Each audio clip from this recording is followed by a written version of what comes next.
अब तो कैसे कैसे आ गए हैं।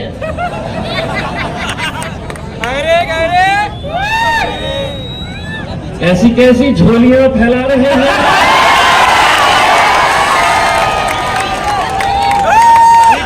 यहाँ पर भी भेजे गए थे, महफिल मेरी सस्ती है। एक सुन लो रे, तुमको क्या बोलते पता है? बेगानी शादी में जब मेरी महफिल सस्ती है, आ जाते बोले चलो दूल्हे बन जाएंगे घर। हर वक्त आप देख लीजिएगा, जब महफिल सजी कि ले लेते हैं 200-300 रुपये, चलिए आ जाइएगा। तुम झोली यहीं तक फैलाते रहो। कव्वाली सुने हो? भरत झोली मेरी या मोहम्मद, लौट कर मैं न जाऊंगा खाली। अरे मांगना है तो उससे मांगो, किसके सामने तलवे चाट रहे हो? इरादे पहाड़ से लड़ना भी जानता है, सियासी बिगाड़ से इम्तियाज औरंगाबाद का संसद भी कांप जाती है जिसकी दीवार से।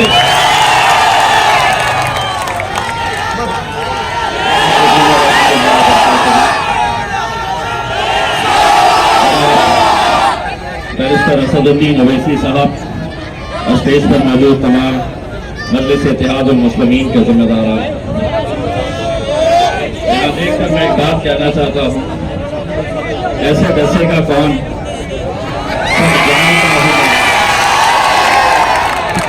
कैसे डसेगा कौन, सब जानता हूं मैं, कहां किसी का खौफ मानता हूं मैं।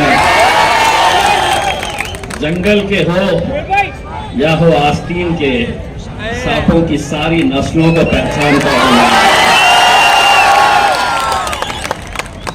अल्हम्दुलिल्लाह मेरे भाइयों, 2014 में आपके बीच में आया था, आप लोगों ने अपने इत्तेहाद का मुजाहरा किया था और अल्हम्दुलिल्लाह यहां से 2014 में आपने मुझे आपके इस हल्के से एमएलए बनाया।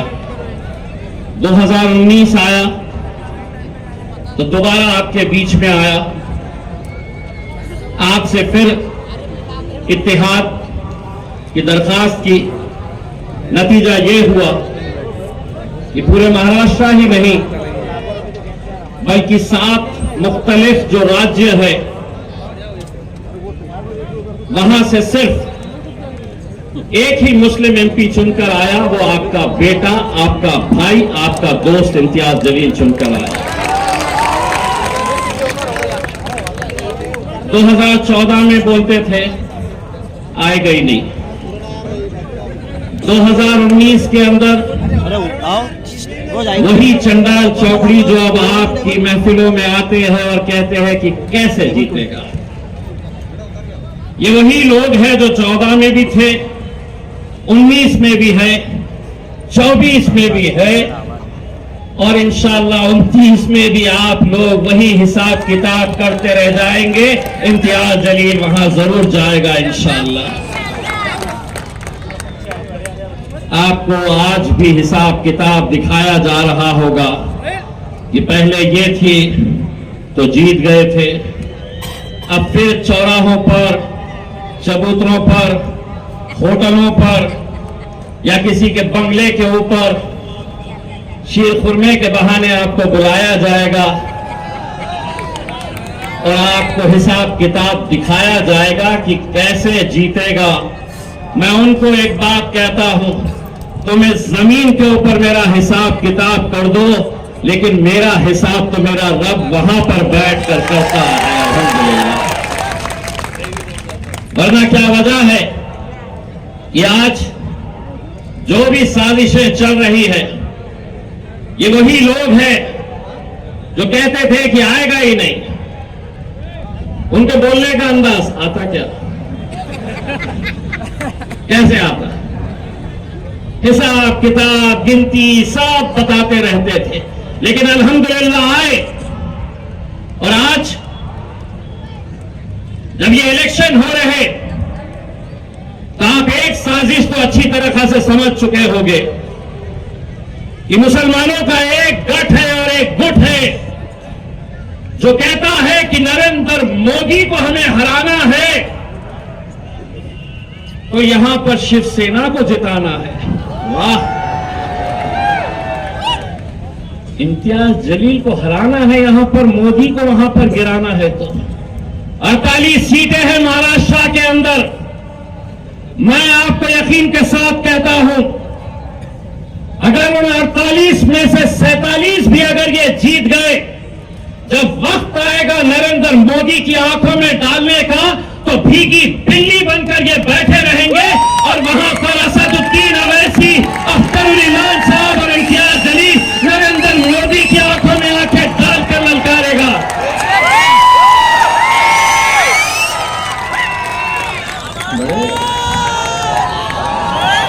बड़े मोदी को जिताना है तो इम्तियाज जलील यहां नहीं चलता।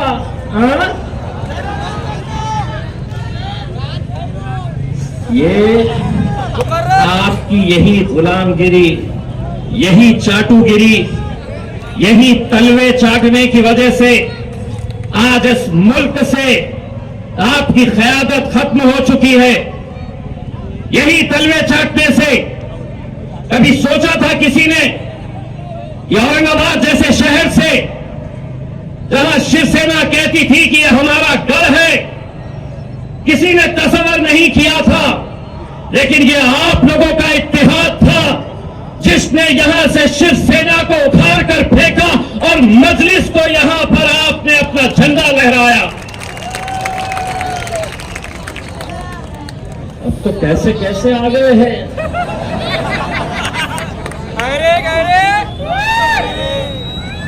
ऐसी कैसी झोलियां फैला रहे हैं।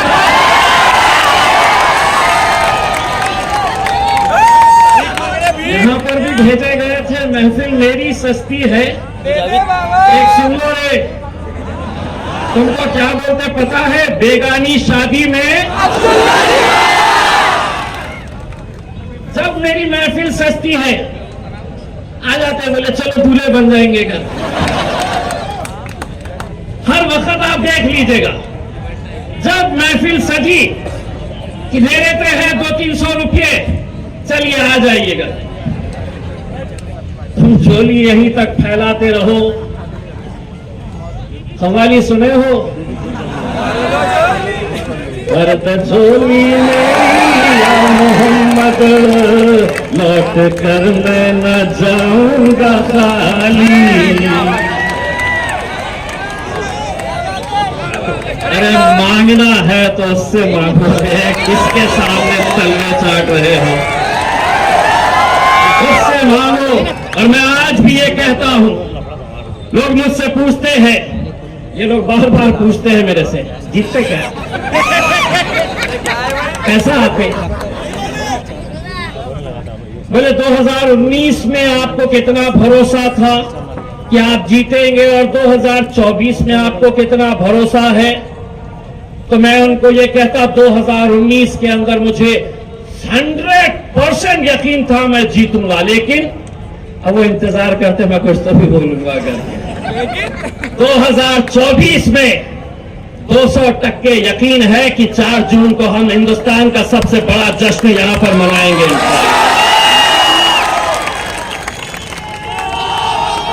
और जश्न तो बेटा तेरे घर के सामने भी आके मनाऊंगा। यही प्यादे हैं, किसके वजह से चल रहे हैं? गाड़ी में पेट्रोल कौन डाल रहा है? सब जानते हैं बेटो, हम सब हिसाब निकाला जाएगा। हर इलेक्शन में ऐसे आते, कोई ना कोई तो आता है गिराते बोले मेरे को। उन्हें क्या मालूम, ये शहर में अब अल्हम्दुलिल्लाह ऐसी फिजा तैयार हो गई। एक रात पहले तक कुछ अलग सोचता है, सुबह जैसे ही फजर पढ़ के बाहर निकल, रखो रे बाबा पतंग कोई मारो, अपनी पतंग है, अपनी पतंग को उड़ाओ। अरे किसको बोलना था ये? अल्हम्दुलिल्लाह मेरे भाइयों, आज क्या वजह है कि 10 ऐसे राज्य है जहां से एक भी मुसलमान को टिकट नहीं दिया गया, और ये आपके बीच आ रहे हैं और कहते हैं कि एक लौता एक, उसको यहां पर गिराना है। अगर मैं गूंगा, मुक्का और बहरा रहता तो कोई दखल नहीं लेता, बोलता चलने दो। लेकिन उन्हें एक बात पता चली है कि पिछले 20 सालों से पार्लियामेंट के अंदर अकेला मेरे भाई बैरिस्टर असदुद्दीन अवैसी साहब अकेले मुकाबला करते थे। अब तकलीफ ये है कि ये आया है तो ये भी बहुत बोलता है भैया, और बोलता ही नहीं है। असद भाई जब बोलते हैं और वहां से भाजपा का, यहां से कांग्रेस का, वहां से राष्ट्रवादी का, यहां से शिवसेना का, जब असद साहब को टोकते हैं तो इम्तियाज जलील पीछे जाकर बैठता है और उनको क्या कहता है, अरे चल बैठ रे बैठ। सारी तकलीफ इसी बात की कि कैसे इकलौता एक हजम नहीं हो रहा तुमको। क्या वजह है, क्या वजह है तुम्हारी? उससे तो अच्छे हमारे कहां है वो साहिब खान साहब, खड़े हो पतंग उड़ाओ।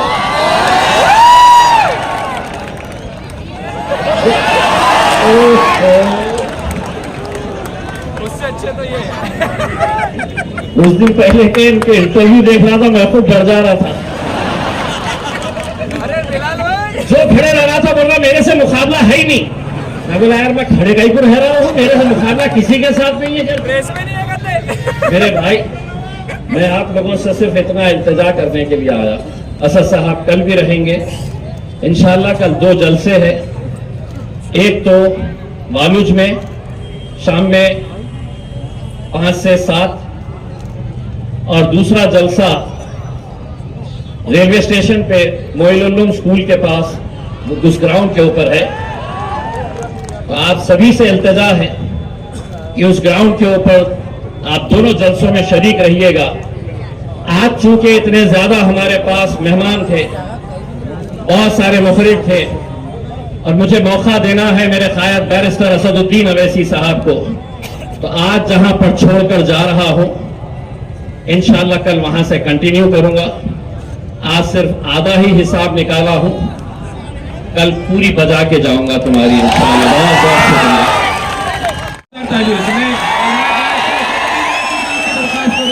साहिब खान पठान साहब का इस्तकबाल करें। इसी तरीके से जनाब एजाज खान साहब ने भी अपना पर्चा नामजदगी वापस लिया था, उनके फर्जंद आरूफ खान तशरीफ लाए। मैं उनसे दरखास्त करूंगा कि वो इस इस्तकबाल को कबूल फरमाए। इसी तरीके से जनाब जियाउल्लाह साहब ने भी पर्चे नामजदगी दाखिल किया था, लेकिन फिर उन्होंने वापस ले लिया और इमाम को अपना सपोर्ट जाहिर किया। मैं बैरिस्टर असदुद्दीन ओवैसी साहब और आली जनाब इम्तियाज जलील साहब से दरखास्त करूंगा कि वो उनका इस्तकबाल फरमाए। इसी तरीके से हमारे चौथे मोहसिन नाजिम साहब ने भी अपना पर्चा वापस लिया है और इंशाअल्लाह उन्होंने भी अपना सपोर्ट जाहिर किया है। हम इन तमाम का शुक्रिया अदा करते हैं। इंशाअल्लाह 2024 के बाद जब 2029 में इंतखाबात होंगे तो इंशाअल्लाह चंद्रकांत खैरे भी इंशाअल्लाह इम्तियाज जलील साहब को सपोर्ट करेंगे। इंशाअल्लाह इस तरीके से हम अपनी ताकत को बताएंगे कि हिम। और इसी तरीके से जनाब आमिर सर तशरीफ लाए टॉपर कोचिंग क्लासेस के, वो इस्तकबाल कर रहे बैरिस्टर असदुद्दीन ओवैसी साहब का। मैं आली जनाब इम्तियाज जलील साहब से दरखास्त करता हूं कि वो अपने तकरीर हम तमाम को मुस्तफीज फरमाए। हिम्मत से